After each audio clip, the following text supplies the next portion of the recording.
राष्ट्रीय आरोग्य अभियानाच्या कर्मचाऱ्यांचे 19 ऑगस्ट 2025 पासून बेमुदत कामबंद आंदोलन सुरू आहे।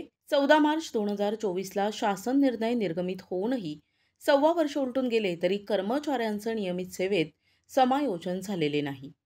मानधनवाढ, लॉयल्टी बोनस, EPF, विमा आणि बदली धोरण यासारख्या मागण्या मान्य होत नसल्यामुळे हे कर्मचारी आपल्या मागण्यांसाठी जिल्हा रुग्णालयाच्या परिसरात आंदोलन करत आहेत।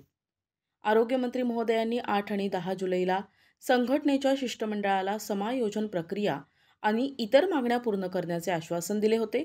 मात्र ते पाळले नाही, त्यामुळे संतप्त कर्मचाऱ्यांनी हे आंदोलन सुरू केलंय। भर पावसातही कर्मचारी आपल्या हक्कांसाठी लढत आहेत। याच दरम्यान 2 मूत्रपिंडांचे आजार असलेले गंभीर रुग्ण जिल्हा रुग्णालयात उपचारासाठी आल्याची माहिती आंदोलन करणाऱ्या कर्मचाऱ्यांना मिळाली। माहिती मिळताच त्यांनी तातडीने आंदोलनातून तंत्रज्ञ पाठवून संबंधित रुग्णांना सेवा दिली। आंदोलन सुरू असतानाही कर्मचाऱ्यांनी माणुसकीचं दर्शन घडवत केलेल्या या रुग्णसेवेचे सर्व स्तरांमधून कौतुक होत आहे। या आंदोलनस्थळी तनुश्रीताई धर्मराव बाबा आत्राम यांनी भेट देऊन कर्मचाऱ्यांच्या मागण्यांविषयी त्यांच्याशी चर्चा केली।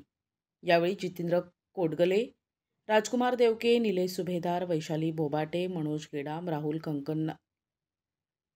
राहुल कंकनालवार यांच्यासह इतर अधिकारी आणि कर्मचारी उपस्थित होते। प्रतिनिधी शंकर मुत्तेलवार, NTV न्यूज मराठी, गडचिरोली।